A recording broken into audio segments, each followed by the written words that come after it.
Hello and welcome to my YouTube channel learn SST with PM. आज हम अपने इस वीडियो में अपने जो हमारा टॉपिक है revolt of 1857 the first war of independence उसको आगे बढ़ाएंगे। आज के हम अपने इस वीडियो में बात करेंगे हमारे इकोनॉमिक कॉजेज़ के बारे में। इकोनॉमिक कॉजेज़ जो हैं, इकोनॉमिक एक्सप्लॉयटेशन जो था, क्योंकि हमारी कंट्री पर ब्रिटिश ने बहुत ज़्यादा किया था, जिसमें जो एक तो फर्स्ट ऑफ ऑल आता है इसमें कि जो ब्रिटिश रूलर्स थे उन्होंने जानबूझ के हमारी इंडियन आर्ट एंड क्राफ्ट का गला घोट दिया था, एक तरह से डिस्ट्रॉय कर दिया था उसको।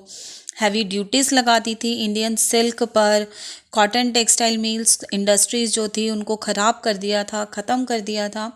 और दूसरी तरफ जब वो ब्रिटिश गुड्स जब इंपोर्ट किए जाते थे तो उन पर जो ड्यूटी लगाई जाती थी वो बिल्कुल नॉमिनल लगाई जाती थी। दैट मीन्स वो सिर्फ नाम मात्र के लिए लगाई जाती थी। और जो क्राफ्ट्समैन थे वो शहर छोड़कर गांवों की तरफ चले गए अपनी लिवलीहुड की सर्च में। और इसका रिज़ल्ट ये हुआ कि जो डेक्का, मुर्शिदाबाद, सूरत के जो शहर थे वो बिल्कुल वीरान हो गए। अब उसके बाद में जो एम्पावरिशमेंट आता है कल्टीवेटर्स का, दैट मीन्स जब परमानेंट सेटलमेंट आया बंगाल में, तो जो ज़मींदार थे वो स्टेट के, वो उनके स्टेट के पूरे जो पावर थी वो उनके हाथों में आ गई थी, वो पूरा एब्सोल्यूट ऑनर बन गए थे।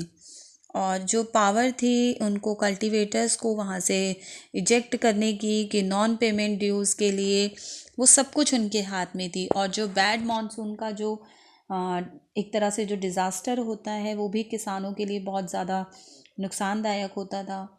और वे जब लैंड रेवेन्यू पे नहीं कर पाते थे तो उन्हें ज़्यादा से ज़्यादा उनको उधार मांगना पड़ता था मनी लैंडर्स से। तो ये एक जो कल्टीवेटर्स की जो कंडीशन थी वो बहुत ज़्यादा बद से बदतर होती जा रही थी।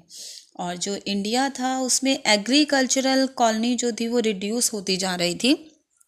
और ब्रिटिश जो थे वो एक्सपोर्ट क्रॉप्स को, इट मीन्स जो कैश क्रॉप्स थी उनको ज़्यादा कल्टीवेट करवा रहे थे। जैसे कि जूट है, ओपियम हो गया, इंडिगो। जो ब्रिटिश कंपनीज थी वो एक्सपोर्ट ट्रेड को ज़्यादा मैनेज कर रही थी। जो मैन्युफैक्चरर्स थे इंग्लैंड में वो रिक्वायर करते थे रॉ मटेरियल की, और जैसे कॉटन है, ऑयल सीड्स थे, ताकि उनके इंडस्ट्रीज़ को मुनाफा हो सके। तो वो जो यहाँ से वो रॉ मटेरियल को बहुत ही चीप रेट पर यहाँ से लेके जाते थे, और वहाँ से जब वो उनको जो गुड्स के रूप में जब वो प्रोड्यूस कर देते थे तो वो उसको यहाँ पर और यूरोपियन कंट्रीज़ में उसको महंगे दामों पर बेचते थे। तो इस तरह से उन्होंने हमारे इंडिया में जो एग्रीकल्चरल जो कॉलोनीज़ थी ब्रिटिश की ही, वो बन गई थी। और जो इंडिगो कल्टीवेटर्स थे उनके साथ में बहुत इनह्यूमन ट्रीटमेंट हो रहा था, उनके ऊपर दबाव डाला जा रहा था इंडिगो को कल्टीवेट करने का, क्योंकि यूरोपियन और जो ब्रिटिश प्लांटर्स थे उससे हाईली प्रॉफिट कमाते थे। और जो कंडीशन थी पीजेंट्स की वो बहुत ज़्यादा पुअर थी, उनको बहुत ज़्यादा काम करना पड़ता था। तो इस तरह से जो लोग थे वो बहुत ज़्यादा नाराज़ हो चुके थे। और इसके बाद में जो वेल्थ का, जो हमारी संपत्ति का जो ड्रेन है, बहुत सारे तरीक़ों से जो लेके जा चुके थे वो हमारी संपत्ति को। तो ये कुछ कारण थे इकोनॉमिक, जिनकी वजह से जो हमारे इंडियंस थे वो बहुत ज़्यादा नाराज़ थे। आगे बात करते हैं हम सोशल और रिलीजियस कारण की, कॉजेज़ की।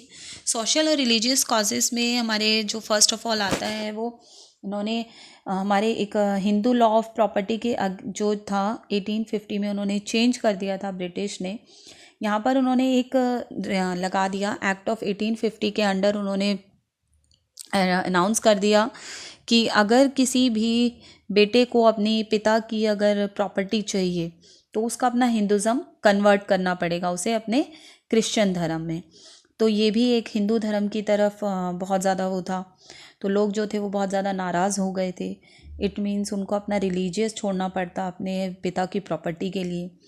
सेकंड, जो क्रिश्चियनिटी की तरफ कन्वर्जन में बहुत ज़्यादा दबाव डाला जा रहा था, हिंदू और मुस्लिम दोनों पर ही दबाव डाला जा रहा था, उनके जो धर्म थे वो खतरे में हो गए थे। क्रिश्चियन मिशनरीज़ लोगों पर दबाव डाल रहे थे। और इसकी वजह से जो लोग थे वो बहुत ज़्यादा नाराज़ हो गए थे ब्रिटिश से। थर्ड पॉइंट आता है इसमें कि जो ब्रिटिश थे उन्होंने कुछ सुधार किए थे। हालांकि वो सुधार अगर देखें तो वो हमारे इंडियन की भलाई के लिए ही थे, जैसे कि सती प्रथा को रोकना और विडो रीमैरिज करवाना, उसको एनकरेज करवाना।